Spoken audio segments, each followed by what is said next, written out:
Saudara tersangka penganiayaan terhadap David Ozora yaitu Mario Dandi Satrio akan menjalani sidang pertamanya pada Selasa 6 Juni di Pengadilan Negeri Jakarta Selatan.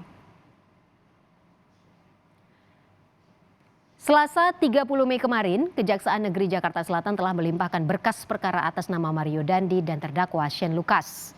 Mario Dandi dan Shane Lucas pun akan menghadapi sidang perdana pada Selasa 6 Juni di Pengadilan Negeri Jakarta Selatan terkait kasus penganiayaan David Ozora. Kejaksaan Negeri Jakarta Selatan telah melimpahkan berkas perkara atas nama Mario Dandi Satrio dan terdakwa Shane Lucas Rotuara Lumbantoruan. Perkara tersebut telah ditunjuk majelis hakim yang akan menangani. Telah menetapkan hari sidang yang pertama, yaitu pada hari Selasa tanggal 6 Juni 2023.